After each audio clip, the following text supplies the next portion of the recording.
the nice guy does is two things. One, he tries to become what he thinks other people want him to be. And the second thing that the nice guy does is he hides anything about himself that he thinks might get a negative reaction. Dr. Robert Glover is a psychotherapist and author best known for his book, No More Mr. Nice Guy, helping men overcome people-pleasing behaviors, develop healthy boundaries, and embrace their true selves. What is a nice guy?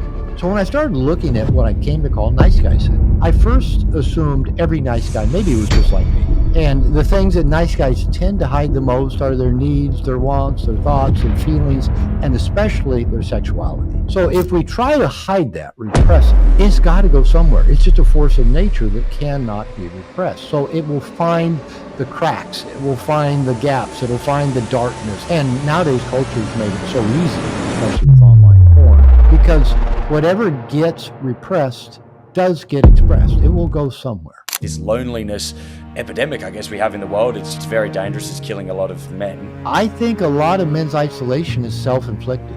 That I think that's kind of what happens to boys in the social world. Boys grow up in a feminine world.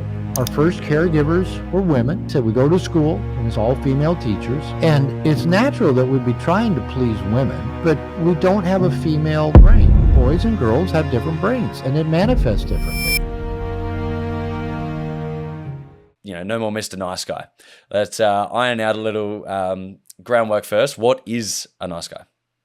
Okay, nice guy is a guy who inaccurately internalized an emotional belief, usually at a very young age, like 2 weeks old, 2 months old, 2 years old, inaccurately internalizes belief that there's something wrong with me. I'm not okay. Now, this isn't an intellectual belief. It's purely an emotional view of self in the world. And he then grows through life, through childhood, adolescence, and into adulthood, carrying this internalized belief about himself and tries to manage that sense of I'm not okay. It's called toxic shame. And the way that the nice guy manages, we all have some degree of toxic shame. We all manage it in our own unique way. But the way the nice guy does is two things. One, he tries to become what he thinks other people want him to be, so he'll be liked and loved and get his needs met. And the second thing that the nice guy does is he hides anything about himself that he thinks might get a negative reaction, that might get rejected, might get punished, might get abandoned. And the things that nice guys tend to hide the most are their needs, their wants, their thoughts, their feelings, and especially their sexuality. Because we live in a culture where probably almost no matter where you live, there's still that message that sex is dirty, evil, and sinful. But yet we're bombarded with sexual stimuli everywhere we go, in media and television and music and movies. And so nice guys often work to really hide their sexuality, which, as we can probably talk about, often leads them to a number of problematic situations. One is the tendency towards sexual addictive type behaviors, a lot of times porn use, hidden behaviors. And it tends to lead to them repressing their sexual agenda when they're engaging with women, which often ends up in the friend zone because, they've hidden their sexual agenda from the woman, thinking if they do that, she'll want to show them her boobs. But it actually has the opposite effect. She never has any sense that she would want to be sexual in any way with a nice guy. So there's basically a nice guy. We're trying to become, I want to become what I think I want you to be. And I'll hide anything from you that I think might get a negative reaction from you. And then we do that in every area of life. Yeah. So that I guess down that sexuality sort of trait of things as well, is that they get the addiction to, say, the porn or other things like that is because they're suppressing their natural feeling of wanting to have sex with whoever they're attracted to. Yeah. But they suppress that and therefore they opt for the artificial version. Well, it's because if you think about it, sexuality is the life force of all nature. It's the most powerful force in creation. The ability and drive to reproduce after one's own kind. I mean, flowers do it, plants do it, animals do it, humans do it. And humans are the only species that have created shame around their sexuality. That somehow is bad, is wrong, which is kind of interesting. I grew up in fundamental religion. And I have 2 degrees in religion, and I was a minister for a number of years. I'm not religious now. But it's interesting that religion has, really created this cultural meme, and mostly it's the Abrahamic religions. It's Islam, it's Judaism, it's Christianity, that the sex is bad. or at least sex is bad, dirty, and evil, so save it for the one you love. That's the message I got growing up. But it's interesting. When I talk to guys that have repressed their sexuality because they think that's pleasing to God or it fits their religion, I'll ask them, what was the first commandment in the Bible, in the Old Testament, that God gave to Adam and Eve?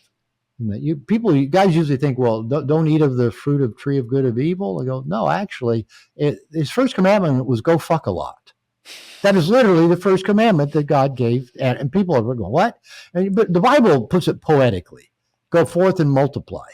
Like, go forth and multiply is go fuck a lot. Go put a lot of penises and a lot of vaginas and have a lot of babies, right? So the first commandment God gave to humans was have sex. And then if you bring that into the New Testament, I ask guys, I said, all right, show me where Jesus condemned anybody for having sex.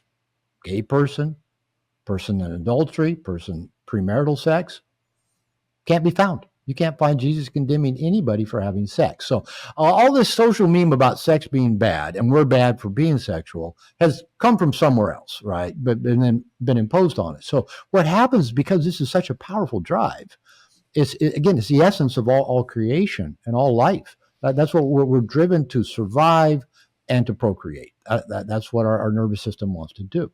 So if we try to hide that, repress it, hide it from ourselves, hide it from our parents, hide it from the girls or the guys we're interested in, it's got to go somewhere. It's just a force of nature that cannot be repressed. So it will find the cracks, it will find the gaps, it'll find the darkness, the little holes to seep out. And nowadays, culture has made it so easy for that to get manifested, especially with online porn and other pseudo forms of porn, whether it be OnlyFans or sugar daddies, sugar babies, and because whatever gets repressed does get expressed. It will go somewhere. So, and that's true for anything that any of us are hiding, whether it is our wants, our needs, our feelings, our desires. If we repress it, it's going to manifest. It'll show up in our body, maybe in migraines or backaches or allergies or stomach problems or insomnia. It's going to go somewhere. And since that's a primary survival mechanism for nice guys to hide and repress, it can really gnaw away at us in all kinds of ways that we don't usually associate. That, my back hurting me is the uncomfortable emotions I'm not expressing. Or, my biting humor that drives people away is my desire to be liked, and that I feel like I give so much and no one gives back. So it'll show up somewhere if we hide it or repress it. And then that other side, that piece of us seeking approval and validation externally, leads to us being inauthentic and dishonest and untrustworthy. Because if you were trying to seek my approval during this whole interview, I wouldn't know who you are and what you really stand for and where you're going with this. And I wouldn't feel safe, and I'd kind of get my guard up with you. I would just instinctively do that, because people do. So I begin No More Mr. Nice Guy, after kind of just giving a few illustrations of what it looks like, by really diving right into what's wrong with being a nice guy and how it is so problematic, kind of like we've done right here. So with that, I guess, tying back, I guess, to the sexuality side of things, obviously you're saying, so it becomes almost like a taboo sort of topic in society. Where do you think that balance is between where now, then obviously a common topic in the modern world is obviously people dating and asking, well, what's your body count? And that, because obviously they still see that sexual essence and the having sex with someone as a bit of a private sort of thing, like we are that connection, much like this sort of Christians are saying, like, no sex before marriage. Where is that fine line between where you go like, oh, fuck it, I'm just going to have sex with everyone, and that being very damaging to potential future relationships as well? I'm, believe it or not, I'm not a big fan of balance or finding fine lines. Because nice guys actually will often say, okay, I realize, for example, I don't want to be a nice guy. I've come to that, I realize, but I don't want to be the asshole either. Where's the balance? And I go, I don't know the tipping point between two toxic extremes. Okay.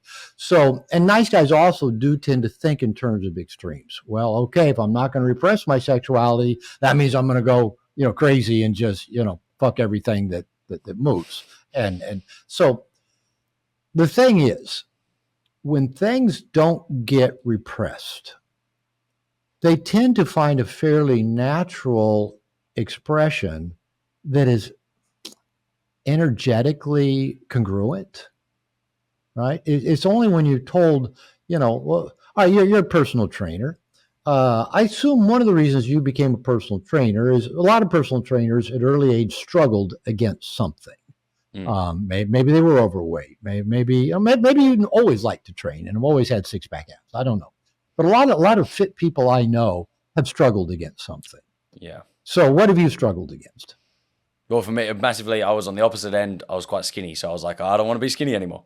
I don't want to be skinny anymore. Okay, so you're probably one of those guys that can eat anything, right? Correct. And so, for example, though, is there something, when you're counting your macros and is there something that you just shouldn't eat that you kind of have a proclivity for?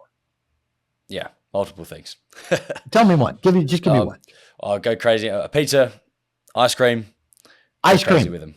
Okay, I don't know what the specialty brands are where you live, but there's a brand in the United States called Ben and Jerry's, and it have a lot of, you know what that is? It comes in this little, I don't know if it's a quart or what size it is.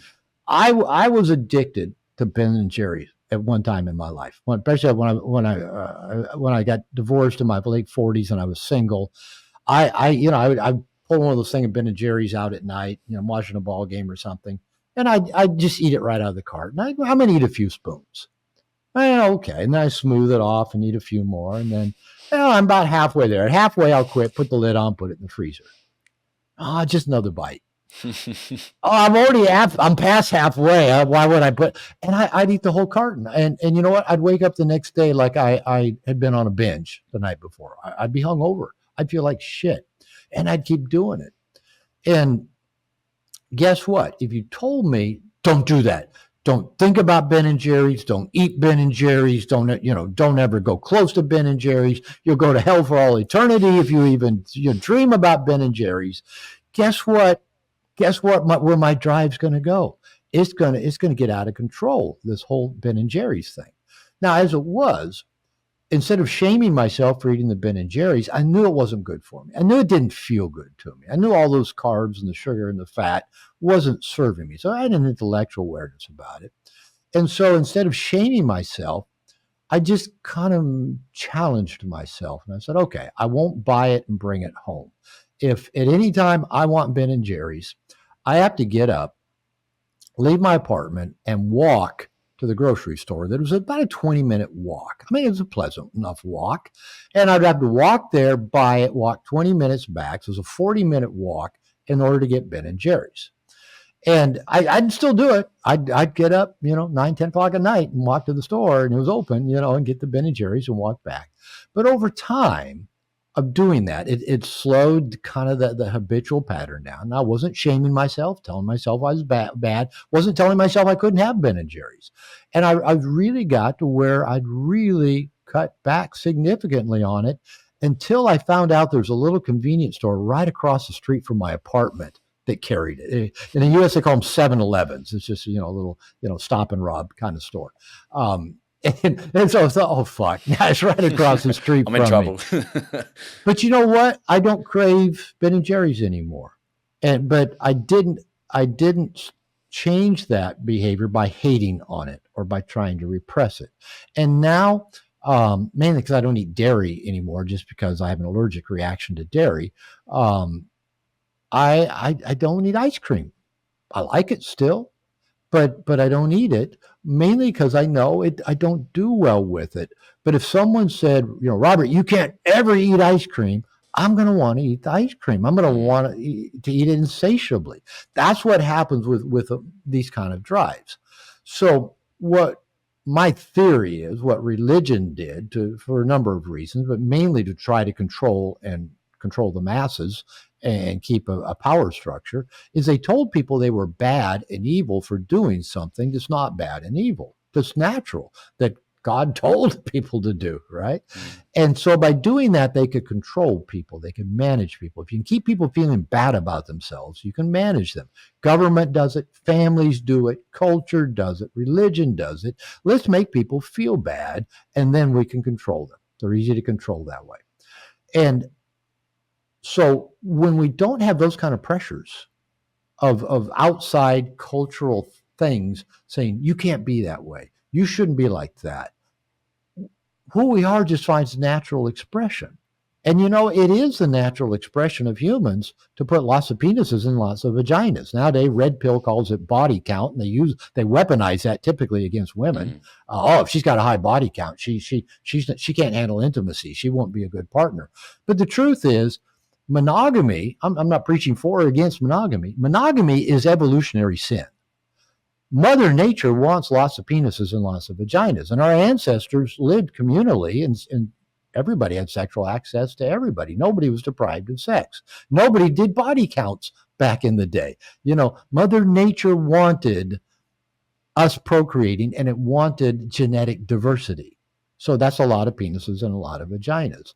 But again, religion comes along, and then we go to the other extreme, and Red Pill comes along and weaponizes stuff against women and again, even against ourselves. And actually, well, that's what religion did. It weaponized things against us, right? Yeah. So when we're not being weaponized by outside sources, we'll have a normal appetite. We'll eat when we're hungry, and we won't eat when we're not. We'll have normal appetites around sex. We'll have sexual connection with people we care about, and we probably won't seek out to have sex with people we don't care about. It's only when we're deprived of it and told we're bad, like you can't eat Ben and Jerry's, that I want to go eat every flavor of Ben and Jerry's, right? But if I'm not told I can't eat it, after a while I go, yeah, okay, I'm good. Yeah. So it's when we try to repress anything, when we hate on anything, when we wrap anything in shame, we actually supercharge it. So the truth is, for example, my first two wives were my first two sexual partners, and I was married to those two women for 25 years. When I got divorced in my late 40s, that was the only two people I had sex with. And primarily because early in life, my nice guy patterns, I practiced nice guy seduction. I hid my sexuality from women. I listened to them talk about their problems. I tried to fix their problems. I tried to be different from the other bad men who only wanted one thing, according to the women. Right? I'm not that guy. And so when I got out there in the dating world in my late 40s, I didn't know what planet I'd landed on, because women were coming on to me. They were hitting on me. They were getting naked on first and second dates without me even, trying to make anything happen.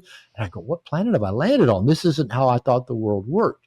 So I went through a phase that I called my integrated man whore phase, that I just decided, okay, because of my own sexual wounding and shame, I'd actually been pretty sexually repressed a lot of my life. And I thought, okay, I'm going to say yes to every sexual opportunity. And I'll walk through whatever open doors. And I did. And I had sex with another number of women. My body count probably wasn't all that high. It was probably about 25, 30 women. And I kind of reached a point after 3 or 4 years of that, I thought, I don't really enjoy this that much. I'd rather have sex with somebody I know, that I like, that I trust, that I want to see again. And it just instinctively, kind of like I did with Ben and Jerry's, after I kind of let myself go through whatever I needed to, I settled down to where, I just became a serial monogamous. That I only wanted to have sex with whoever the person was I liked enough to want to have sex with. So I really slowed down. When I got to the point where I was dating women, I wouldn't even approach having sex with them till I'd known them for a few months. And the women are kind of going, what's wrong with this guy? I really dig him. How come he's not trying to get into my pants? Well, I wanted to get to know him, right? But I had to consciously go through that phase of where, to make up kind of like for what I hadn't gone through when I was younger. And then once I got through it, I was done. Just like once I got through Ben and Jerry's, I was done with it. So it's only when we get these repressive forces out there that stuff gets out of whack and out of control. Most animals don't get neurotic until they come into contact with humans. Then they get neurotic. But most just do what they do. It's kind of like what they do what they do on the Animal Channel. And so the whole sexuality thing, I don't think we're ever going to get straightened out anytime in the near future. It's still it's so twisted culturally. But I don't think the thing you mentioned of, okay, if a person doesn't have shame to repress them, they'll go crazy. Usually shame drives more acting out behavior than not. So I'm saying, let's get the shame out of stuff and just let people be who they are. And it will usually take a fairly natural course. We'll sleep when we need to sleep. We'll eat when we need to eat. We'll procreate when it's time to procreate. And we'll probably be a lot less neurotic. Yeah. So obviously we've discussed those religion and some of these other factors have brought on that suppression with the sexuality side of things. But then all those other factors and the other factors you talk about in your book as to what are causing someone to become the nice guy, where are they coming from? Early days? Is it education, parents, bullying at school? Where does that start? All of the above. All of the above. When I started working, when I recognized I was a nice guy, I had gotten into therapy. I'd done a 12-step group. I'd gotten a therapist. I joined a men's group, and I was a therapist, a marriage and family therapist. And so I started noticing guys that were coming to me for therapy, sometimes alone, sometimes with their wife or girlfriend, were saying the same things I was saying. I'm a nice guy. I'm one of the nicest guys you'll ever meet. I treat her better than her ex. I'm raising her kids. I give her everything she wants. I buy her the new car. But she's never enough. She's never happy. When's it going to be my turn? She never wants to have sex anymore. She's she's angry all the time. I was saying the same things. So when I started, I started a No More Mr. Nice Guy men's group, and then another. And at one point I was leading 5 a week of these No More Mr. Nice Guy men's groups. And that's where, I came to write the book about it, just because whenever I bump into something I don't understand, I want to understand it. So if I bump into something in me I don't understand, I dive into it. I want to understand it. So when I started looking at what I came to call nice guy syndrome, I first assumed every nice guy maybe was just like me. I had, in some ways I had a good connection with my father. He was involved with me. He taught me to play sports. We went camping. We went fishing. And I liked, a lot of things about my dad. But he's also angry and moody and kind of narcissistic and critical and demeaning, unpredictable, never knew, And so I learned to walk on eggshells, trying to please him, hide anything that might get a negative reaction. My mother, on the other hand, was codependent. Probably she and I have a pretty similar temperament. She was also walking on eggshells, giving to get, trying to keep the peace, trying to get external validation. And she told me as a boy, she was raising me to be different from my father.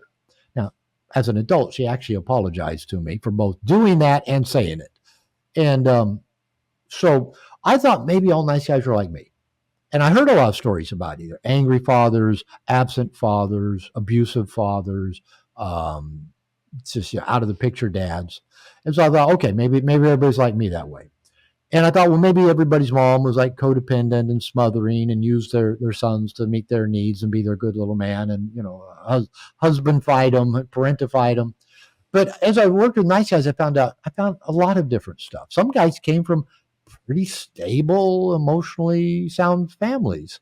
But maybe there was one thing that happened. A younger sibling comes along that had severe medical needs. And so the guy, as a child, decided, well, I'll be needless and wantless. I won't ever be a moment's problem. Maybe they had a sibling that acted out all the time, so they tried to be different. Sometimes the mothers were, borderline personality or bipolar, and the moms were unpredictable and tyrants. Nowadays, I hear a lot of guys tell me, especially the millennials, Generation Z, guys like you, say, my dad was a nice guy. And it makes sense because my son's 39, a millennial, and his dad was a nice guy, me. Mm. And what a lot of these young guys tell me, the only thing my dad taught me was not to piss off my mother, because that was his goal in life, to not piss off his wife, right? So it can come from a lot of different things. It could come from just a natural temperament. I'm pretty easygoing. I don't like conflict. I don't like drama. My mother at times have told women I was dating, Bobby never did like conflict. And I go, well, who the fuck likes conflict? Why does that make me kind of an outlier? But I do seem to be attracted to women that seem to like conflict. They want to fight about shit. And I go, can't you just tell me what's bothering you and we have a discussion about it and see if we can resolve this? No, they want to withdraw first. They want to accuse me of something first. They want, so that's just me. That's my temperament. Can we just skip when my wife will get, she'll get that kind of mood or, and I go, what? She goes, no, nothing. I go, okay. It's never not nothing. And she goes, I don't want to fight. I go, actually, you do like to fight. And I go, how about this? Don't even tell me what it is. I said, how about we just skip all that part of you? I mean, trying to get it out of you. You telling me this thing that's not very accurate. I try to talk you down through and over. You double down on whatever that distortion is that you're holding on to. And when you double down on it, I lose my cool and I say hurtful things to you. Let's just skip all that. Let's go right to say hurtful things to you. You cry, and then I hold you and we're better. And she goes, no, that's not as much fun. So we learned to joke about the pattern. So, there's sometimes our natural temperament is we just go along to get along. It's who we are. We're not high maintenance. But so, how we adapted in family, the messages we internalized in family, how we were influenced by culture, young men growing up nowadays, I have parents tell me their boys come home from school saying, Mom, Dad, what's toxic masculinity? They're hearing this shit, in elementary school about males being toxic. And so, if you're on social media at all, yeah, you're going to get all of this. So you know what? Most people don't want to be toxic. So most people, especially young men that want to be approved of and be liked and maybe have a girlfriend and maybe someday have sexual access, we go, well, okay, what can I do to not be that guy that, people say bad things about?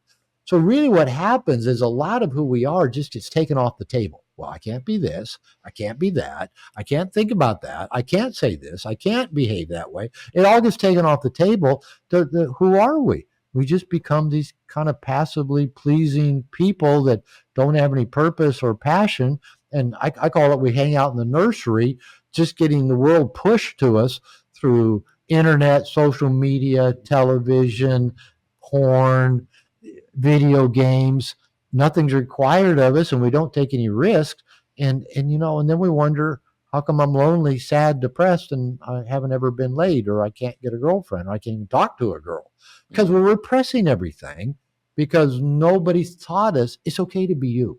Right? It's okay to be just who you are. In fact, most of us are taught at a early age, don't be.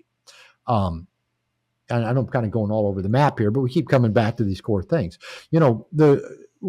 When I talk to people all over the world, there's a natural developmental stage all humans go through. When you and I were about 20 to 24 months old, our brains got wired up enough, synapses connected enough, that we begin a process that in psychology and child development, we call it differentiation, where you begin to identify you're not mom,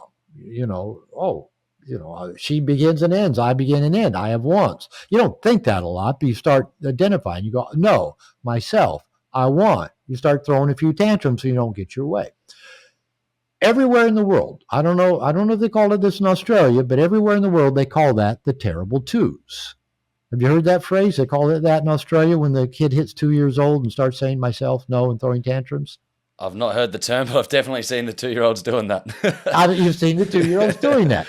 So whatever we call it, the fact that we call it terrible, that a child is going through a natural, normal developmental phase, all children go through it, of expressing their wants and desires. And the only reason it's problematic is because it's often contrary to the wants and the desires of the big people who want to get their way. And because they're bigger, they do get their way, or they try. So the 2-year-old, wants to put his shoes on himself. Myself. That's a popular word with 2-year-olds. No is another popular word. And the parents are in a hurry. No, we got to get you out of the house. We got to get in the car. We got to get to school. I got to get to work. No, I'm not going to, let me put the shoes. And the kid's going, myself. He wants to put the coat on himself. No, the parent's trying to get his arm in the coat. He's wanting to lay it out on the floor, stick his arms and flip it over his head. Like my boys taught me that. How cool is that? I never learned that when I was a kid. So differentiation is the ability to know what you want, to know who you are, to know what you desire, to know what your truth is, to know where your heart is. And in culture, we begin, repressing that and drilling that out of children to the degree that culture calls it terrible, that a child starts saying what they want. And so none of us grow up, most of us, now there's exceptions, most of us don't grow up in families or culture that actually encourage the natural expression of who we are. we're taught to fit into the mold of what family thinks we're supposed to be, or we're totally neglected and not given any direction. That happens as well. But rarely do we grow up in systems where parents, school, culture recognize the uniqueness in a child and provide ways for that uniqueness to find expression and manifestation. Now, of course, we got to put some rails up that, if a little child goes around biting everybody, he's got to learn through some natural consequences that you don't do that. And, I had my stepson. I came into his life when he was 3, actually a little bit younger. And he had a biting kind of thing. And he used to bite my son. They were about 6 months apart. They actually were good buddies, but my stepson would just bite. And it's not not a very socially adaptive behavior, but it's a pretty common behavior. Our behavior, our genes are like we share like 97, 98% genes, same as chimpanzees. Chimpanzees are biters. I was told one time, if you put a bunch of chimps on an airplane, flew them from New York to Los Angeles, by the time they got off plane in Los Angeles, none of them would have any fingers or toes left. They would have bitten them all off of each other. So it's a pretty natural, normal behavior, but not very socially adaptive. And so, no matter what I did, me trying to intervene to get my stepson to quit biting didn't work. Until one day my stepson came in the house crying. So what happened, Stephen? Grant bit me. Grant's my son. I said, why did Grant bite you, Stephen? Did you bite him first? Yeah. And did it hurt when he bit you? Yeah. I go, okay. He never bit again. Okay. He found out, through a little bit of, social consequence and a little bit of pain, it hurt. But the point that I'm making, that we do have to socialize our children, but we do need to also encourage the expression of who they are as people and teach them it's okay to be exactly who they are. And they don't have to be like everybody else and fit into the mold that culture tries to impose. And again, because whatever we repress is going to find a way to get expressed. It is going to go somewhere. It's going to come out. And look at culture. We're riddled with addiction. We're riddled with secret, hidden behavior. We're just riddled with animosity on the internet and social media. We're riddled with all kinds of stuff that aren't serving us, mainly because everything is so repressed. Early days, terrible twos, obviously, that labeling of that as well. What about then, obviously, I'm assuming as we shift through life then, and then the education system and everyone gets stuck in a classroom, we learn the same way, we get examined the same way, we move to university, the same thing occurs, you leave university, oh, you don't have a house, you don't have this. And so the continuation of like not wanting to be yourself. And like, I know like personally, I sit here as I have a podcast now and I go, if only at school I was able to be examined through answering questions to someone in front of me. Because writing things down, I was like, I remember in PE, I got every question right, but I lost points because I didn't explain enough. But I was like, I can't explain on paper, but if we talked here, I could explain perfectly fine. And I knew everything you needed to know. And so I wonder whether then also with the new age of, say, maybe AI can help in the education system in terms of how we can examine people. But I just see that as a big sort of red flag in education is we get examined the same as everyone else, but look at how all different we are when we become adults. I agree with you 100%. Just even, unfortunately, I don't know how the school systems are where you are, but, school systems in America, especially, public education, and maybe there's differences in private schools. I don't know. They've been doing things the same way they've been doing them for years and following the same model. And the educational system works relatively well for educating girls who, can sit still in class and pay attention and answer, they're verbal. It doesn't work well for boys. I don't know about you, but when I was in school, my two favorite parts of school were PE and recess. It was being out running around on the playground. A lot of schools, I think they learned their lesson the hard way and they kind of reverted back. Where I lived, where my sons went to school, actually after they were out of the school system, the local school system got rid of recess completely. No breaks to go out and run around on the playground because they thought that time was best used preparing the kids for the standardized tests that they had to take for the school system to get their funds from the government because the kids were passing the tests. All right, we're not going to let the little boys go out and run around on the playground and burn off some steam. Boys don't learn well just sitting, and some boys do, but not many. Most boys want to be out moving. They want to be engaging. They want to be bumping. They want to be learning stuff practically. Both of my son and stepson were 6 foot tall, 2 meters when they were 12 years old. And so, my son's going to school, and the way the desks were, I don't know if you have them there like that. You have the seat, and then the desk is it's attached to the chair, and it's a little thing that comes around. He was so big, he could not fit in the desk. And we went to the school and said, can you get him a bigger desk so he can comfortably sit in class? We don't have any. That meant my son, couldn't even sit comfortably while he's supposed to be paying attention and learning something in the school system. So the school system is really maladaptive, especially for males. And I've often said that, part of, even when I was in school, in elementary school, I had one male teacher between kindergarten and what used to be junior high. Now they call it middle school.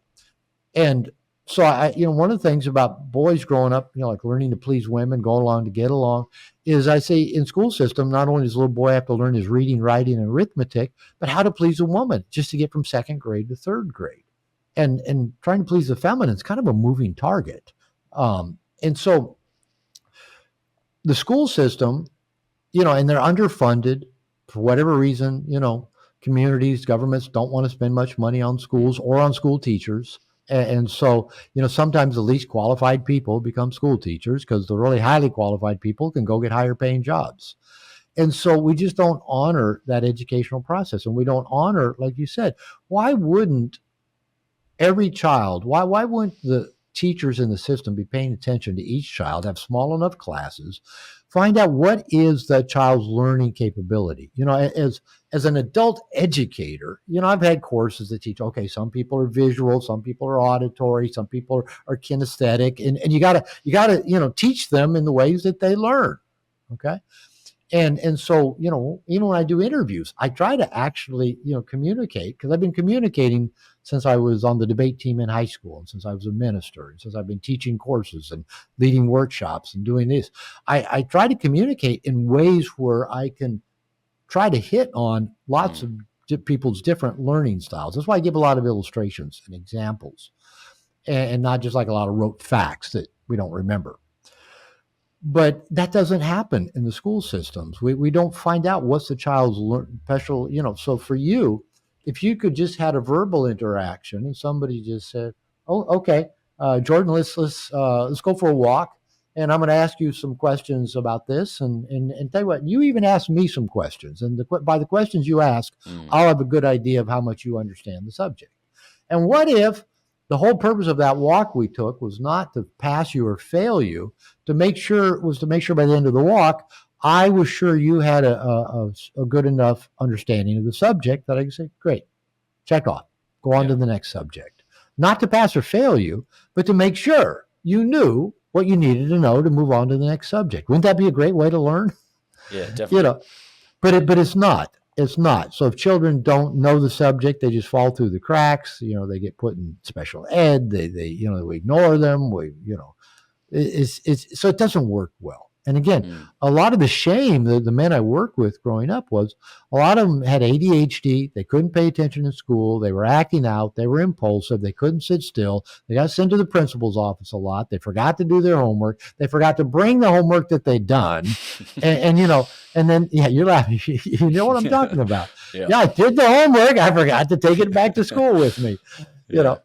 So, our school system doesn't serve boys very well. Yeah, it's interesting. And I guess that topic of ADHD, I find I don't know, I'm in two minds about it as well. And I wonder whether it's highly likely, and I 100% would agree that it is a thing. But the ADHD that, say, we even labeled in this situation just here, I'm like, is it ADHD or is it just we're in the wrong setting? Like it's, That's a good question. The male doesn't have ADHD. I'm just like, man, I'm a young boy. I've just got energy. I need to get it out. There are extremes, obviously, where someone is like severely just under no circumstances, even when they get outdoors and they do all those things, it's still not enough. But like as a kid, I was like, well, you look back and I'm like, maybe I had ADHD, and I'm like, well, maybe I was just in the wrong setting, in the wrong environment that didn't allow me. Maybe you were just a kid. Yeah. Or like as adults, you're like, I got ADHD. It's like, well, maybe you just sit behind a desk for 10 hours a day and it drives you insane. Like, yeah, I agree. Now, I've worked with enough men over enough years. I do believe ADHD exists. I've seen it enough. And I agree with you 100% that it probably gets overdiagnosed and overmedicated in the school system, mainly just trying to keep the little boys sitting still, right? Yeah. We don't need them bouncing up and around and interrupting and yelling and talking. And again, part of our social development, we do need to learn some have some guardrails to kind of, help us be at our best. And so we do need some of that. But I don't think we need to medicate little boys just to try to get them to sit still. We probably need to do a better job of putting them in situations that maximize their potential and maximize their ability to learn. Now, again, I really probably, it's been maybe about 15, 20 years ago that I really started paying attention to this in the adult males that I work with. And I am convinced it is a real thing. And I actually think it's probably an evolutionarily adaptive thing. Most stuff is. A lot of things we call disorders in a certain context are adaptive. And so if you think about it, if we go back, 100,000 years ago, 500,000 years ago, and we're tribal, we're hunters and gatherers. We're living off the land. We're living by our instincts. We're dealing with Mother Nature, weather, wild animals. We needed people in the tribe with different skill sets and adaptabilities. We needed some people that could be just really stay laser focused and just, persist until something got done. But we probably also needed people that were easily distractible, that go, what was that sound? Squirrel. Look at that cloud. Look at that. Because, the weather's changing. Or, there's something there that indicates there might be a wild animal. Oh, look at all those birds that are flying up. Why are those birds flying up? Because there's, a predator nearby. Yeah. We probably needed people who were easily distractible to help warn the rest of the tribe or inform the rest of the tribe of things that we needed to be aware of. We probably also needed people that were good to keep us on track so we didn't starve to death, because our ADHD kin, would have been squirrel. Oh, squirrel. Oh, another shiny thing. Oh, this, that, and then would have forgotten to eat, or would have been up all night pursuing the next shiny thing. So, but it was adaptive in a context that it served the whole. Unfortunately, now we're also isolated now in our kind of own individual little pods. And what happens is, culturally, our media's done a really bang up job of really playing into that wiring for people, through social media, through just everything that, nothing, you don't need to pay attention to anything for very long. I think a lot of it began in, I look back like when MTV came on, and the way MTV shot videos was it just kept changing. It wasn't a long pan of something. Things changed quickly, bouncing, moving, changing. And all of a sudden they realized, oh, that holds people's attention. Now you can't even watch a sporting event without the same kind of thing happening. Yeah. Dramas on television now, or they're all choppy and cut up, and nobody sits and reads a book. I sit down, I'll sit down to read my Kindle, and I love reading. And again, a lot of people don't even have the bandwidth to read anymore. I'll read, and I'll notice myself about every 10 minutes picking up my phone and just open it up to see, okay, is there any new sports score to look at, right? So media has done a really good job. Technology's done a really good job. The apps that they build to put on these phones that we all carry with us do just an amazing good job of doing those little dopamine hits to the brain that we want to just keep going back. So most of us are not very good at just kind of sticking with something. So yeah, I do think that even though I think some of us are predisposed to an ADHD spectrum of things, I also think culturally we're just bombarded with so much stimuli. How do we pay attention to anything for very long? Yeah, and so we're almost we're trying to know and be well versed in everything. Yeah. It's just not possible. Oh, your generation, you are the best informed generation that's ever walked this planet. You know, when you were 3 days old, your parents put their smartphone in your hands. Actually, smartphones only been around about 15 years, so you might have been a little bit old. And you were getting things pushed to you at a young age. You know, I don't know what cartoons or TV shows or little things you watched when you were a kid, whether it's Pokemon or something else. But you've grown up with just information being pushed to you. You know, I remember when my boys were like probably 14, 15 years old, and this, you know, you won't be able to relate to this, but back then to get on the internet, they had what they call dial-up. I don't know if you ever heard of that or ever seen it, but you had your telephone, you put it on a modem, you dialed a number, and then the internet came over your phone line. Really slow, really slow. And so, you know, people couldn't wait to get broadband, you know, get cable run to your house so you could actually get faster internet. And so finally, when my boys were about 14, 15 years old, we got broadband internet where we lived. And it didn't take too long to figure out that they now spent pretty much all of their time stealing music on Napster and downloading porn and watching episodes of South Park. That's pretty much all they did. And it didn't matter where we moved the computer, how we tried to manage it. They still, you know, spent all their time, you know, basically just, you know, but at the same time too, they grew up with, you know, Animal Planet, Discovery Channel. My he's 39, he's got a master's degree in wildlife ecology, and he can talk to you intelligently about anything that has to do with nature and really about the world because he grew up consuming information. Now, here's the thing. I kind of envy that because I'm the same way. I've been a researcher all my life. But, you know, when I wanted to research something, kind of going back to grad school days, you went to a graduate school library and you looked things up on microfiche. You know what microfiche are? You know, it was photographs of documents on a reel that you look through this thing and you spun through it to find documents that you were looking for. And you use LexisNexis. I think that actually still exists to find information. You know, then Google comes along, and now we have Perplexity and AI, and you just ask your phone a question, and it gives you an informed answer with a video to watch about it. I mean, it's fucking amazing.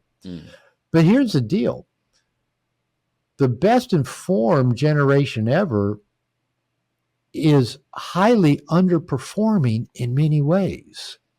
You know, it's kind of like everybody's aspiration now is to be like a trainer, a life coach, and build a ClickFunnels and become a you know, overnight millionaire because they've watched all that stuff. So, you know, and it's influenced them.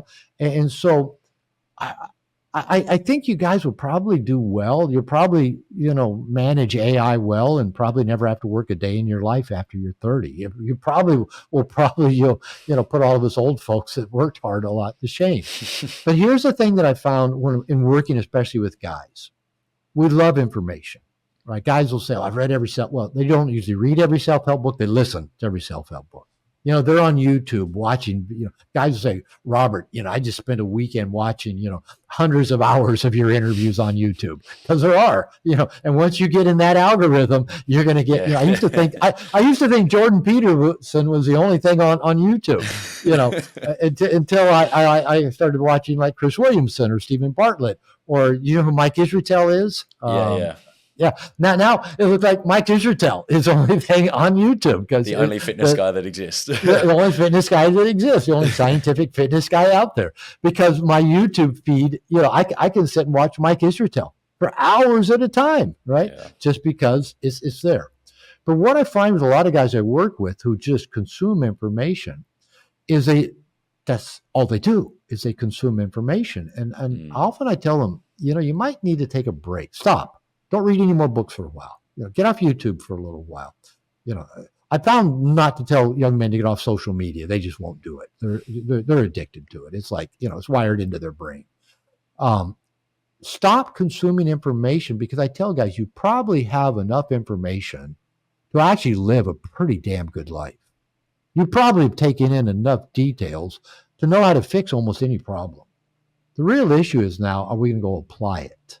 Yeah. So, you know, at some point we go from push, where everything's pushed to us, to where in technical language, it's now, it goes from push to pull, where you actually have to do something, right? And I love that you're, a trainer. You're doing something, and you're helping other people do something. And I'm sure you give them lots of good information. But just like, I could watch Mike Israetel, I could listen to Peter Attia, for hours and hours because they're everywhere, right? But what if I actually didn't do any of the things they talked about? What if I didn't, get to bed on time and get a good night's sleep to boost my testosterone and help manage my cortisol? What if I didn't hit my protein targets? What if I didn't count macros? What if I didn't do my 30 minutes a day of zone 2 cardio? What if I didn't do my 2 to 3 days a week of heavy lifting? I got all the information. I could probably talk intelligently about it, but I'm not going to be in good shape. And I may die younger than I want to. My brain may decay on me. Who knows what arthritis may take over. So it's when we put it into practice that it really makes such a difference for us. And I love that you've taken the information you've gained and you put it into practice, and you're teaching people to put it into practice. So again, I envy you. You guys, your head has more information in it than my head has gained in 68 years, and you've done it in 24, I think you said. Yeah. So wonderful. And it's even better when you actually go put it into practice. So I love that. But that's the challenge. I am working with men, especially the younger men, again, especially the millennials and Generation Z. How do I get them to take the information they consumed and get up and do it? Yeah. Well, I think that, and because you get stuck in that feeling that when you have that information, you feel like that is the end goal sometimes as well. You're like, oh, but I know what to do, so it doesn't matter, sort of thing. Like, you're like, it sounds, I could start that business if I wanted to. Like, I could build a click funnel. I know how to build a click funnel, and I know how to do that type of bench press. Oh, look, another video. I'll watch one more. So, for example, I only watch these videos when I'm on the exercycle. And I plug my laptop I've got a gym in my house, so I'll plug it into the TV. And so I only watch podcasts, videos when I'm working out. So I actually have to be doing the thing. So whether I'm watching, today I was watching Chris Williamson interviewing Robert Greene, the 48 Rules of Power guy. And I've been on Chris Williamson's show a couple times. So, I know him, I like him. And so, I'm watching, but I'm also on the spin bike. Or yesterday, I think in fact, I had the first part of the interview on yesterday while I was doing my chest and back workout. So, I let myself listen while I'm doing, rather than just, okay, I'll watch another one. I'll get to the gym later. I'm watching videos now. So yeah, how do we apply what we know and realize at some point we probably know enough, right? You probably know enough about bench press and maximizing chest muscles. But because you're curious and interested and somebody presents a new way of looking at it, you'll probably watch it. Maybe there's still stuff you'll still learn, hopefully a few things. Yeah. But you probably know enough how to teach somebody to do a correct bench press.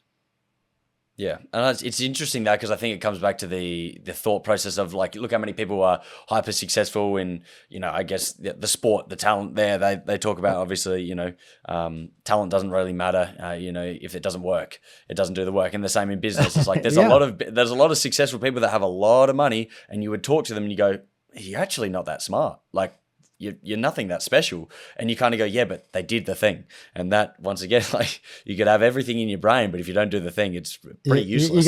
You got to do the thing, and which kind of brings me to another piece. Again, it's only been recently I've actually started watching, like interviews and podcasts and stuff like that. Maybe because I'm so busy doing the thing, but for the most part, here I'm at. It's 10:30 at night where I live. I'm doing the thing. I'm talking to you on this thing. But the other thing that I think can happen to us that can kind of fire us up, but I think actually get pretty discouraging, is that a lot of these content creators and influencers on the internet, the ones that we tend to look up to the most are kind of outliers. The David Goggins, the Alex Hormozis, even Mike Israetel. He's kind of an outlier. Not only is he really smart, he's into building his body, and he's into pumping a bunch of drugs into himself. I mean, and he'll acknowledge it. So what happens is the outliers kind of rise to the top in these algorithms of what we get shown. Well, I want to be like Alex Hormozi and make that kind of money that he makes. I want to be like Grant Cardone. I want to be like David Goggins. David Goggins, he's up at 3:00 in the morning. What the fuck are you doing up at 3:00 in the morning exercising? No, thanks. Why are you stretching 2 hours a day? So, but then we start, I call it this kind of worship of Navy SEALs mentality but those people are outliers. Even a person that wants to become a Navy SEAL is, not even the ones that become it, the ones who want to be a Navy SEAL are outliers. That takes kind of a pretty special personality type to even want to do that. And then the rest of us go, oh, I want to be like that. And, I'm never going to be a David Goggins out running, miles and miles and miles a day and having a film crew filming me while I run miles and miles and miles a day. But I think if I'm not, why try? Oh, I can never be that. So we don't do it. And so I actually kind of warn guys, be kind of careful, because like I'll watch some of these people, especially the ones that seem to be so highly successful, in the marketing and business world. And I'll listen to them talk. I'll listen to their interviews and go, I don't want to be you. I don't want to be in your skin. A lot of them are driven by demons that they just have, it's like they think success is the only thing that's going to silence their demons. And it doesn't. It doesn't. You got to turn around and deal with your demons. But these are the people we kind of worship, because we worship the success that they've had and the way they can package it and market it to us. And they go, I want that kind of success. Well, I'm not particularly driven by demons. I'm not. I'm a pretty consistent worker. I mean, I've kind of been doing the same kind of stuff for the last 40 years. I got a PhD by the time I was 29 years old. I mean, that takes pretty consistent work ethic to get there. But it wasn't driven by demons, some fear that I'll be worthless if I don't have a PhD. It was like, I liked going to school. I hated high school, but by the time I got to college, and especially grad school, I loved grad school because you got to do the kind of stuff you were talking about. You had discussions about stuff. You went and looked at microfiche and learned things and wrote about it, and then came and had discussions about it. I liked it. But a lot of the people we really envy, they got demons. They got demons that they're running from, and they can't ever stop or rest. And we think, well, I want to be like them, but do you really want to be driven by the demons they're driven by?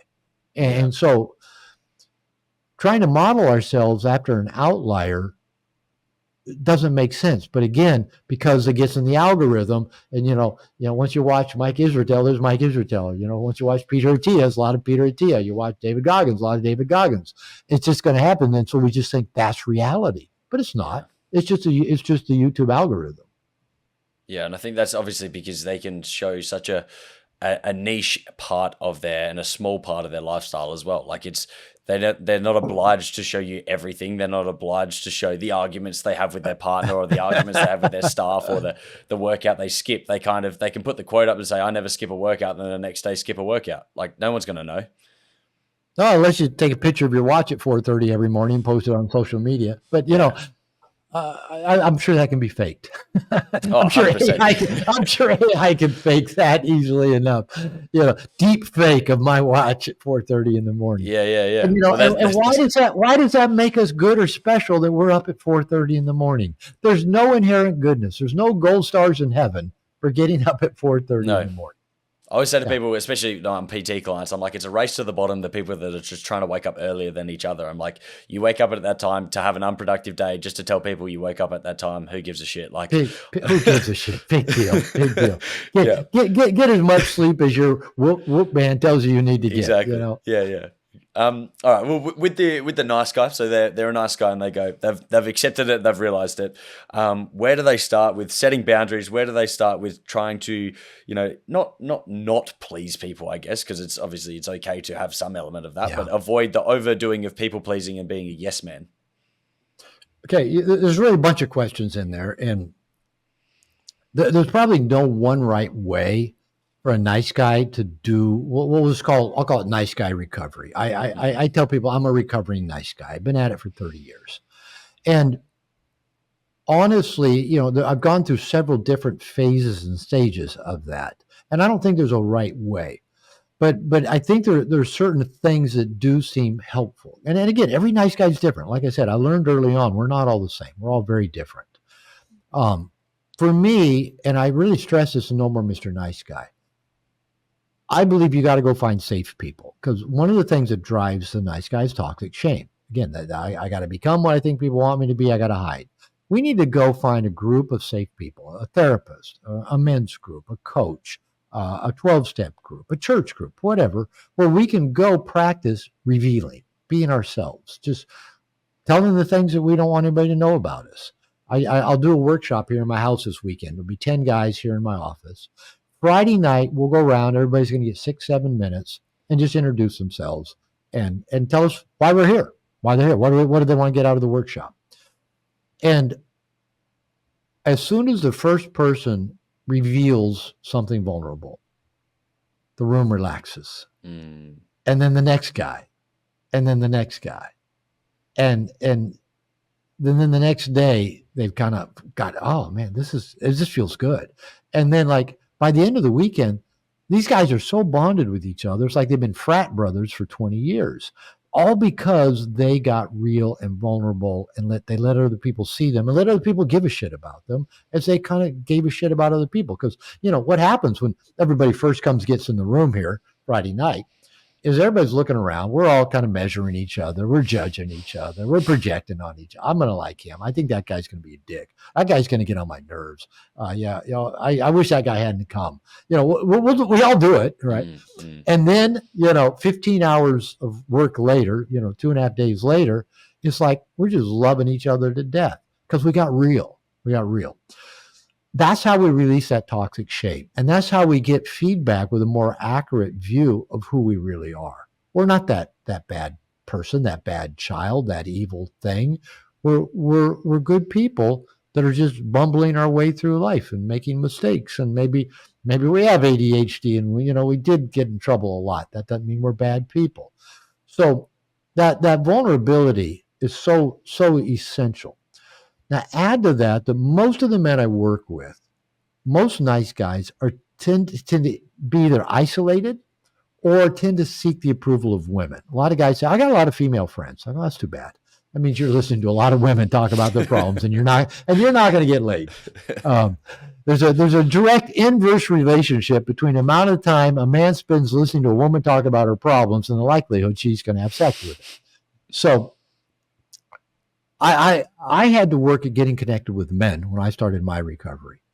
And even like about 8 years ago, I bought the house here in Mexico, married my wife, Mexican woman.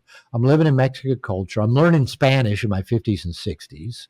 And I felt kind of isolated here. And I was kind of having some struggles with my new wife. And I realized, okay, whenever I've just needed to take my game to the next level, I went and found a men's group. I went and found men. So I was sharing in a workshop I was leading in Seattle that I need to find a men's group. And a guy in the group, so I'm in this program, and the guy's been studying with David Data for 10 years. And I go, I'm in. And we meet 2 or 3 times a year in various places, London, and I'm in. And so I did that for 7 years. And it got me, my marriage is performing at a high level. My businesses are at a high level. I'm in the best shape I've been in years. I have a multitude of friends. At that point, I'd say I had 1.5 good guy friends when I joined that men's program. I know I could call 25 guys right now, and they'd get on a plane and come down here. There'll be a handful of them come down here to my house in December for a writer's retreat. I'm going to Austin, Texas to do some interviews in about 3 weeks. And I got a bunch of buddies there. And one said, Robert, when you're here, let's do a peyote ceremony. I said, you set it up and I'm in. He goes, can you kind of like influence and get some other guys to come? I don't even live in Austin, but okay, yeah, I'll get some guys to come. So I've got guys all over the world. Everywhere I go, I got men in my life. So we're recovering nice guys. We need that safe place.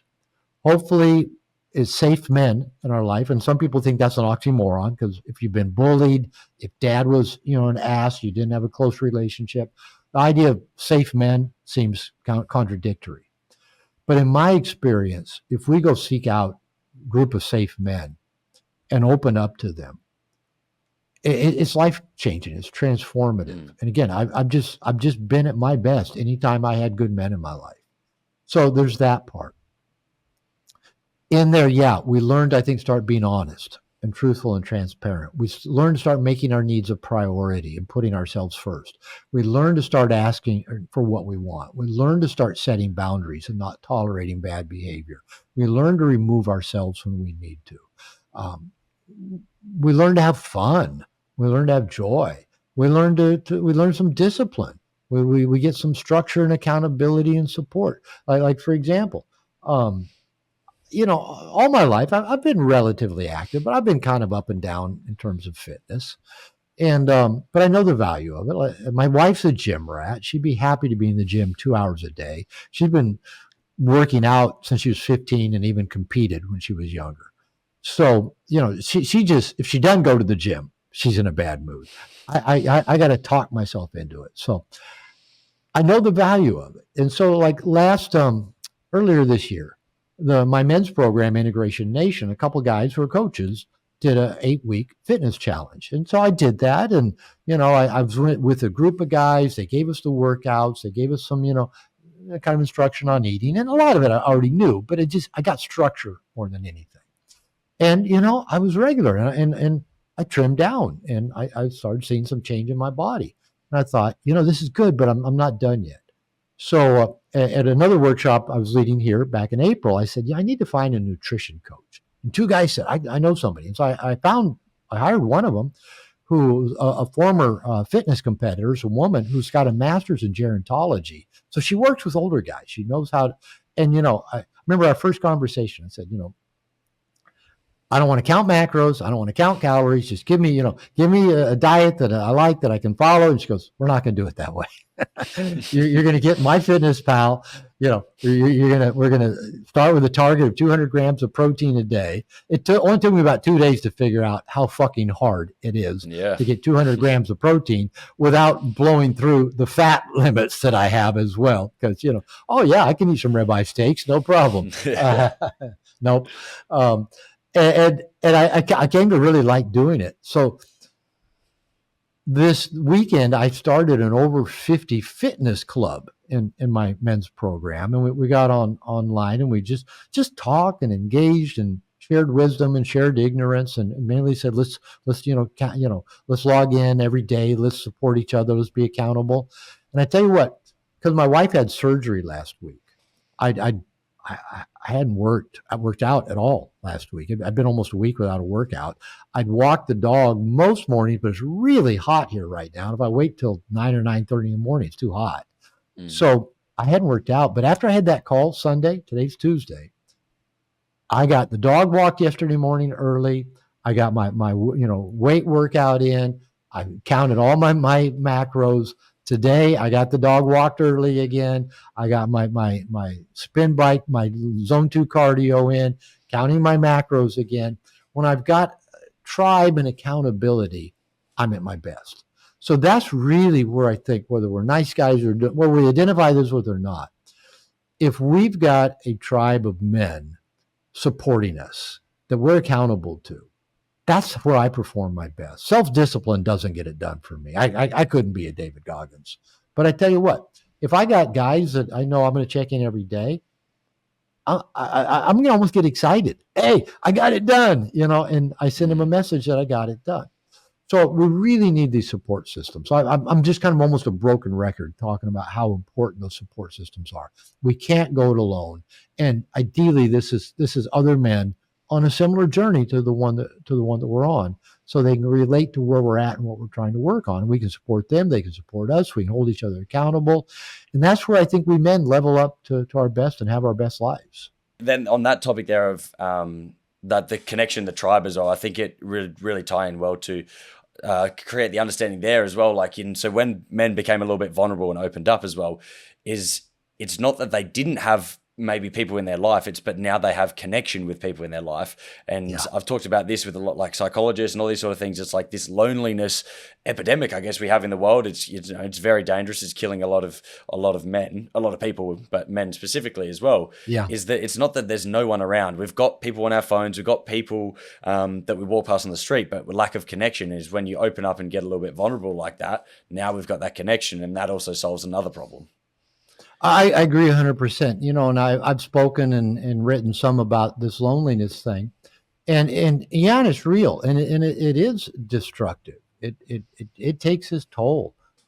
Early death, dementia, suicide, even homicidal type behaviors, and it is epidemic. And I may not be as well informed as I could be, but I do work with men a lot, and that's all I work with is men, and I think a lot of men's isolation is self-inflicted. That it, it's kind of like if they took you and me to a foreign planet, someplace we didn't, and there were life forms there, and they had their language and they had their culture and their mannerisms and their way of being, and they plopped you and I down there, and we did not have a clue how to fit in, how to communicate, how to engage, how to, you know, we'd probably just isolate. We wouldn't even try Yeah. because we wouldn't know the language or the customs or the rules. We wouldn't try and try. We would just try to survive the best we could on our own. Okay. I think that's kind of what happens to boys in the social world is, boys grow up kind of in a feminine world. Our first caregivers were women, our mom, babysitters, nannies, au pairs, whatever. Like I said, we go to school and it's all female teachers. And it's natural that we'd be trying to please women, but we don't have a female brain. And there is differences between male and female brains. You can look at them on scans and they tend to be different and they tend to be wired different. Now, are there exceptions to that rule? Yeah, there are. But in general, boys and girls have different brains and it manifests differently. And I know a lot of kind of the feminist teaching tries to minimize all of those differences. I got taught that in grad school, that there are no differences. There is no gender. It's just a social construct imposed on boys and girls. That's not true. Gender is the oldest distinguishing factor in human beings, right? There is gender, and there are gender differences. We're alike in many ways, but we're very different in many ways, psychologically, physically. Even medicine recognizes that, okay, women are more susceptible to this than men. Men are more susceptible to this than women. And even race, it shows up in ways. So to even pretend that race doesn't exist is foolish. Now, it doesn't mean we need to, discriminate against anybody or marginalize anybody. No, that's not what I'm talking about. So here we are that the girls in the school system are all playing all the little social games with each other that's how they all learn to fit in and adapt socially. And it's because, like, tribally, the females were a tribe within a tribe 100,000 years ago. The children, the women, the babies, the infirmed were all this tribe where the healthy, usually males, were off hunting and gathering. They might be gone for a day, a week, a month. Are they coming back? Or are they going to bring the foods? Are they going to bring furs? Are they going to fuck us? Or and so they're all talking and gossiping and creating hierarchies and alienating each other and bonding with each other and doing all of that stuff. And then the guys would come back and, we'd feed them and wrap them in furs and have sex and tell stories and, eat and go out and do it again. Okay. That's the masculine world compared to the feminine world. But little boys now, as we talked about, we're being raised in a feminine world. Our first caregivers are women. The school system is feminine. Social media is feminine. Trying to get likes, that's feminine. I want to be liked. I want to be liked. That's feminine. Masculine is I want to do. I want to get it done. I want to be masterful. I want to conquer. I want to conquer and then rest in nothingness and not have anything bother me. I want to invent the machine and then the machine run, the way it's supposed to. I want my camera to work and keep working. Right? Yeah. That's the masculine, So what happens is, like, for most boys, well, I'll back up a little bit. What used to happen is when a boy was old enough to contribute, whether that's 6, 8, 10, 12 years old, he got out of the house. He got out of the cave. He got out of the hut. And he was out with the men, contributing. Whether that's in agrarian culture, out with dad and grandpa and uncles and cousins, working on the farm, moving rocks, harvesting, milking cows, or previous time he was out hunting and gathering. But to do that, boys have always gone through an initiation phase where the men basically tore them away from the women. Robert Bly talks about this in Iron John. And the women understood that was a natural process where the boys were taken from the women and all that seeking of feminine approval to survive, and taught to survive by the men. Kind of remember the movie 300, the boy in the cave with the spear, the wild animal. And every tribe had his own initiation. And once the men, got the boy to face his fear of death, to get comfortable being uncomfortable, to learn the skills needed to help the tribe survive, he was fully embraced into the masculine part of the tribe, and now got access to the feminine. But the feminine came to him because he had what the feminine wanted and needed: the food, the furs, and the fucks. And so that's where his value came from. He didn't have to go impress women. He didn't have to go figure them out. He didn't have to go listen to them talk about, how Jennifer's being such a bitch to her. And I know it because she's just feeling so insecure. We didn't listen to that shit. A tiger could have leapt on us while we were keeping eye attention and using, reflective listening. I understand it really hurt your feelings when Jennifer treated you that way. So, or was it Jessica? I lose track. So the thing is, back in the day, going back even just less than 100 years ago, boys were initiated into a masculine world. Now, we're probably not going back to any of those kind of previous worlds, previous ways of doing things. But boys still need masculine initiation to be brought into this world of how do you be useful? How do you learn the skills to get what you want in life and to make money, to contribute, to get love, to have sexual access? And kind of going back to the thing about you and I being on this foreign planet. If we landed on that foreign planet and just had no clue how to fit in, and no one was there to teach us the language, the customs, how they did, we'd get overwhelmed and not try. That's how most boys feel in the social world growing up. And so if it's just easier to be on their smartphone and be, playing, World of Warcraft, or, I don't even know what all the video games are, stealing people's cars, or, having wars, or, looking at porn, masturbating, jerking off to porn. If it's just easier to just get this stuff fed, and I don't have to go figure out how to fit in socially, or how to talk to a girl, or how to, it makes sense that a lot of men are isolating. And I know some is getting blamed on a lot of, and I'm not really well informed on this, but I know that even culturally, a lot of the, the equality and the inclusiveness and all of that going on in schools and businesses basically says if you're not part of a marginalized group of people, you don't count. We're going to push you aside because you've always had the power, And so a lot of, men are dropping through the cracks in the school system, in the business world, men getting passed over for when we need to hire a woman or hire a minority because, the government says we got to meet that quota. And I don't know the answer. I'm not super well informed on it. But I do know that it is challenging to be male in this world. And to meet that challenge, we need people like me, elders, older men who've struggled themselves, teaching younger men how to do it. And hopefully, the young guys aren't all going to Andrew Tate or whoever, the 21-year-old life coaches. I'm going to tell you how to live your best life. I heard some jokes. Yeah, I'd love to have the enthusiasm of a 21-year-old life coach.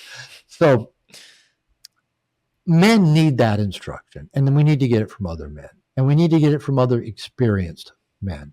And then we learn how to fit into the world, and we learn how to differentiate. We learn how to be productive, and we learn how to contribute. We learn how to feel masterful. We learn how to internally validate ourselves and don't have to go seeking it from others. We get out of the nursery where everything's pushed to us and nothing's hard. Because we men, we thrive on challenge. I'm sure you see that, with the people you train. They go, oh, that's all I can do. And you go, no, you got two more in you.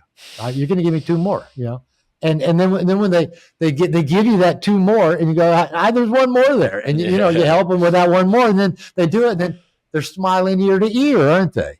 They're the happiest motherfuckers on the planet, and that's why most people need a trainer, because most people are like me. I get to a point and I go, that's enough. It's starting to get heavy. I better rack it again.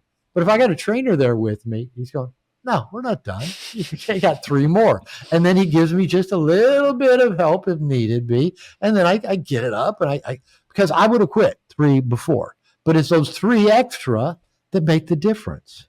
Right. So that's where we need our tribe. We need our guys to bring out that extra difference in us when we would just kind of say, that's enough. I'm going to quit with that set.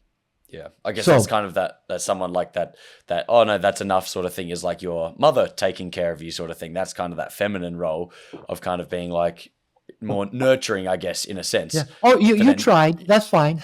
Exactly. Yeah. Which is, time and a place, once, like we've said, for both things. It's just obviously there's a huge bias towards one. So how much does then all of this nice guy thing impact dating? Dating. Oh man.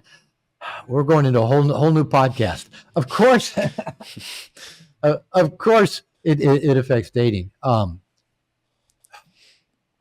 When I got out, into the single world, like I said, in my late 40s and 50s, I had no clue how to date. I hadn't dated since college. I just used the nice guy seduction, raised my hand, know a lot of answers, try to impress the girl I liked. And, she couldn't be too cute or too not cute because, the cute one scared me, but I didn't want the too not cute one either. Then I'd try to, get to know her and impress her and help her do stuff. And then, maybe on a Friday afternoon, I'd walk up behind her and tap her on the back and say, I don't guess you'd want to go out with me tonight, would you? I'm washing my hair. Amazing how many women were washing their hair when I asked them. The women I went to school with had really clean hair, really clean, shiny hair. So I had no skills. And if I got a girlfriend, I kept her forever. I've said I was married to my first 2 wives for 25 years between the 2 of them. And I should not have dated either one of them over three dates. There was enough information 3 dates in, not to say anything negative about them. They weren't bad people, but they weren't good matches for me, right? But I had a girlfriend. She likes me. She wants to go out with me. Oh, and now we're having sex. Why would I walk away from that?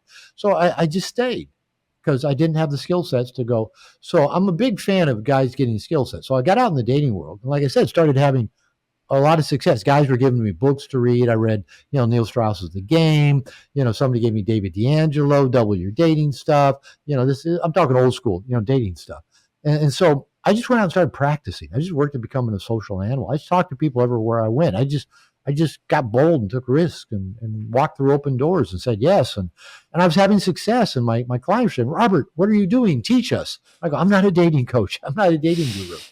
So I had to start thinking about what was I doing so I could teach them. And I ended up developing some, workshops and classes, and I've written 2 books on dating. And I still don't really see myself as a dating guru, but and I tell the guys that the books really aren't about dating.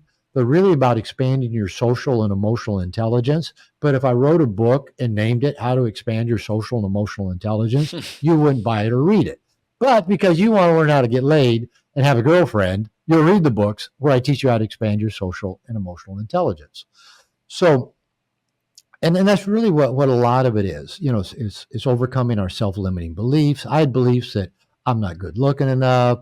Women that I'm attracted to aren't attracted to me. Women don't like sex. Women who think men who want sex are bad. I had all these self-limiting beliefs that I had to challenge and overcome. I had to overcome my fear of rejection. And, I've been teaching guys for years, rejection doesn't hurt. Oh, yeah, it does. And then so I'll do some practices with them to show them rejection doesn't hurt. I'll have them go out and try to get rejected 5 times in a night. And, after they go out trying to get 5 rejections in a night, they're just it's like after they got those extra reps they didn't think they could do. They're the happiest motherfuckers. Look at me. I went out and got rejected and I'm not dead, And then actually that was kind of fun. It was kind of cool. I actually had some fun conversations. So the biggest piece is kind of this almost brings us back to almost where we started this conversation, is that when the nice guy is hiding into anything about himself, whether it is his wants, his feelings, his personality, and especially his sexuality, there's nothing really to be attracted to. And that is why guys end up in the friend zone or they're invisible to the women. And guys will tell me, because I do encourage men, be you, be yourself, act on impulse, blurt whatever's in your mind. Don't hold back. And, guys go, oh, yeah, my mother always told me be myself, but being myself doesn't seem to be working so well because I haven't ever had sex. Or, the last time I had sex was 7 years ago and women aren't attracted to me who I am. And I go, how many people have you ever actually let them see the real you? How many people really know you? Do you let anybody see you? It's kind of like I was going back, talking about these workshops I do. The guys get here, and once one guy shows a little bit of the real him, another guy will show. By the end of the weekend, they're showing their real selves. They're talking about every dark nook and cranny they've got. Everything that they came to this workshop feeling shame about and didn't want anybody to know. Here's a group of guys that know it, and they really still like him and think he's a good guy, okay? When we start showing people who we are, they actually get a chance to like us. We're attracted to people's rough edges. We're not attracted to just smooth, oh, look, that guy, oh, he's so nice. He's so nice. He's so average. No, we're attracted to, their people's quirks and their idiosyncrasies and their insecurities if they are actually okay with having insecurities. So really, to have success in the dating world, I mean, there's a lot of factors involved. You got to learn some skills, no doubt. You got to challenge your self-limiting beliefs. You probably got to go work on your shame. You got to work on your anxiety. I mean, these are all things I think dating gives you a chance to work on. So I love it. To me, it's a therapeutic process, learning how to date. And mainly, you learn to be you and let people see the real you. And I think that's why I had dating success by the time I got out there in my late 40s. I'd gotten comfortable in my own skin. And I know I share this kind of little meme. I shared it with Chris Williamson, and I've heard him repeat it on even a few different interviews he's done. He loved it. And I've shared it like women coaches love this when I share it. But I say the feminine is highly attracted to a man who's comfortable in his own skin, knows where he's going, and looks like he's having a good time going there. The women coaches always go, oh, yeah, that. Chris, picked that up. I've heard him share it with a few different people. So it's true. If a man gets comfortable in his own skin, he likes him. He can let the world see him. Nothing secret, nothing hidden, nothing half-assed. Yeah, I got insecurities. Yeah, I fuck up. Yeah, I got some shame. Yeah, I got anxiety. But okay, it's me. And if I got a purpose, if I know why I'm here, if I'm excited about my life, looking like I'm having a good time, and if I can engage with people and get curious about people and have fun with people and be silly and entertain them and just, yeah, you're gonna have luck. And then you got to be willing to take the risk and walk through the open doors. Because I know when I tell women what I do, I teach men a lot about how to have relationships. And if I tell them I teach men how to date, well, what do you teach them? And when I tell, women, what I teach men, they go, okay, tell them to, especially us older guys, trim their nose hair, trim their ear hair, clean their fingernails, and polish their shoes, because we women notice those things. I go, okay, I'll tell them. And then the women will say, how come I look at a guy across the room? I smile at him, maybe I walk in front of him, and how come he doesn't do anything? How come he won't talk to me? And I go, because you scare him. And they go, why? I go, because you're scary. You are like those other planet creatures that we don't understand. So that scares us to interact with you. And then they go, well, okay, what if the guy, how come when he does come over and talk to me, and we're having a great conversation, I'm laughing at his jokes, I'm leaning in, I'm touching his arm, I'm smiling at him, blah, blah, blah. And then how come he never asked me for a number? He just will reach out his hand, shake my hand and say, nice to meet you. And, hope I meet you some other time. Why won't men, take that bold step? And I go, because you scare him. Why? Because you're scary. And so the thing is, women are telling me to tell the men, be bold. You grew up, to adolescence, how old were you when the whole hashtag Me Too thing came out? 18, 19, 20? Yeah, probably low 20s. Yeah. And, that had a big impact on a lot of guys. A lot of guys that were already passive with women go, I better not do anything. I'm going to be a hashtag Me Too casualty. Someone's going to write me up on their social media feed that I did this or I did that. So men got even more passive. And so, I mean, I understand the hashtag Me Too it was about women's vulnerability of not feeling safe walking the planet. And there's some bad men that have done some bad things to women. And women can make up shit too. I mean, if every woman, every woman I've been married to, if it was put in a book, everything I ever got accused of, it'd be this long, and none of it was true. It was just their minds made up this thing that must be happening, and it wasn't true. And my present wife does it beautifully. Um, you know, I know. You were looking at your phone. You must have a girlfriend. I go, no, I was actually reading sports scores. You were smiling. Yeah, my team won. Who are those red hearts? Who is those emojis? Those red hearts? That's actually Henrik and Sid, my two employees. We tell each other night, sleep well, and put hearts on. I love you. I tell the men in my life I love them. Right. So but yeah, I've been accused. You must have a girlfriend. You must Okay. So all of that stuff. So, but what it brings it back to is we men do have to be bold. Now, we do have to have respect for the woman. We do have to have some finesse about it. But the women don't want us to hold back. They don't want us to put that burden on them that they've got to be the initiator, that they've got to get, hand us a number or get us to ask for their number. They want us to lead. They want us to be bold. They want to follow that. They want to melt into that. And so, I've thrown out a lot of different pieces here about dating, any one of which we could, go really deep into. But yeah, we got to work on those self-limiting beliefs. But I think we got to work at being, feeling socially confident. We got to challenge ourselves and face our fears. And we got to be bold. We got to be bold because, reward is won through risk. You don't risk, there's no reward. So we got to be willing to take some chances. We got to be willing to look foolish. We got to be willing to get rejected. We got to be willing, as so many men fear, to get a drink thrown in our face or a woman's boyfriend to come out of the restroom and see us talking to this woman and beat us up. I've never heard of either happening, of either anybody getting a drink thrown in their face or a guy getting beat up by a woman's. But these are the fears we have. I better not talk to her. Bad things might happen. Reward is won through risk. Yeah. And so be you, be bold. Yeah, I think a common theme across then all of the topics we've talked about today is that fear as well. But then also, like, it's, your point is once you break that, it's about step by step breaking past that fear. Like, you do it one time, it hasn't cured it yet. There's probably still quite a bit of fear, but you're like, oh, I'm feeling a little bit better about it. So then you take the next step and the next step, and then you start to do it in all these facets of your life, whether it's start the business, quit your job, move cities, ask the girl out, whatever it may be. I guess that say breaking yes down to to the open door. Yeah. Expands. I'm a big fan. One of my favorite all-time books, a book called Feel the Fear and Face It Anyway by Susan Jeffers.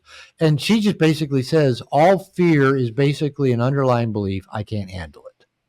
I can't handle looking foolish. I can't handle getting rejected. I can't handle making a mistake. I can't handle getting a drink thrown in my face, whatever.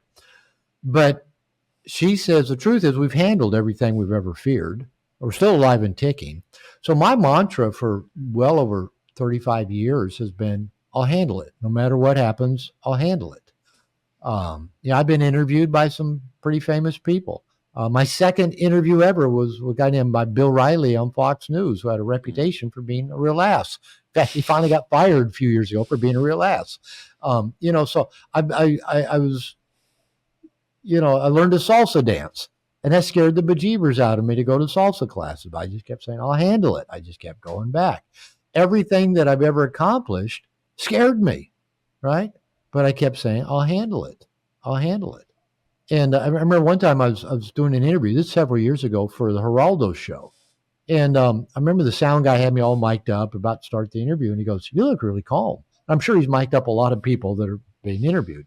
And I go, yeah, I've done this before. The truth was I was sweating profusely. But I was reminding myself, I'll handle it. I learned to salsa dance. I can handle anything, right? So facing that fear and welcoming the fear. One of the things that, when I work with men, I said, make fear your North Star. Make it your compass, your true north. If something scares you, if something scares me, fuck it. That's the direction I'm going. I don't want fear to win. I don't want it to control me. I had an experience right about my 40th birthday. when I was 39, 40 seems to be a big milestone. And so I thought, how do I want to live the second half of my life different than the first half? And, I'd struggled with that for about a year. And finally, I was with my then second wife. We're in Reno, Nevada. We went away it was around Christmas time, or my birthday's in December. And we just went away for a weekend. And, I'm not a big gambler, but I like to play a little bit of blackjack. But my thing, I'll have $100. As soon as I lose it, it's gone. If I win money, goes in my pocket, doesn't come out.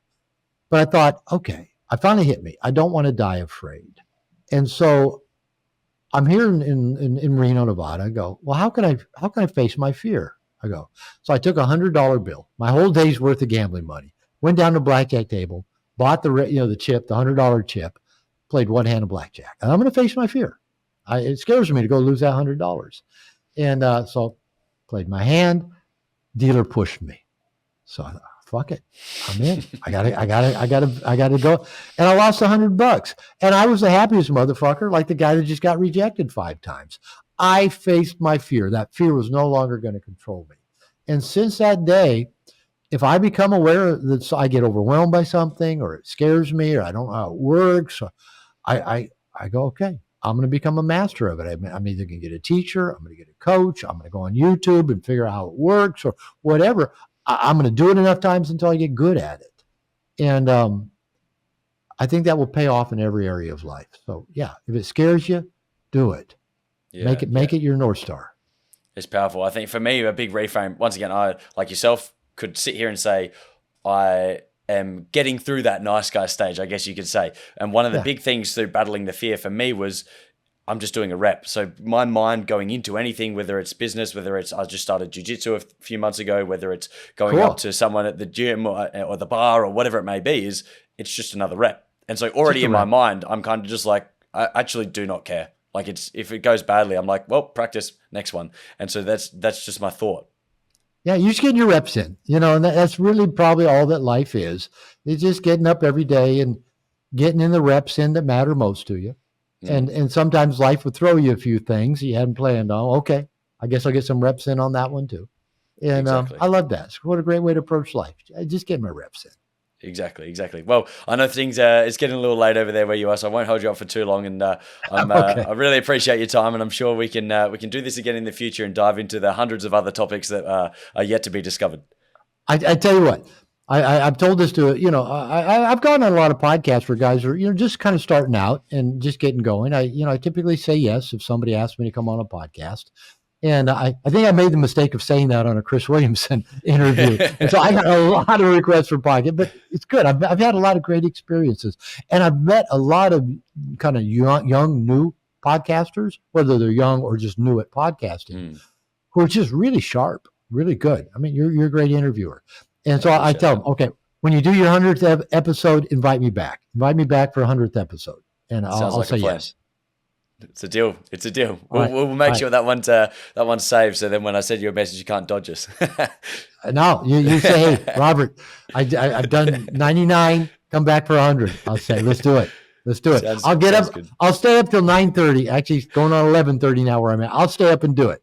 That's right. Hopefully by then we can find a time that works a little bit better for you as well. So that'll be good. We'll make it work. Excellent. All right. I really appreciate it. Maybe I'll even come over to Australia. We'll do it in person. We'll do face to face. One way or the other. Maybe I need a holiday too. Okay. All right. Excellent. Good to meet you. Good to talk with you. And wish you all the best, man. Excellent. Thank you. You too.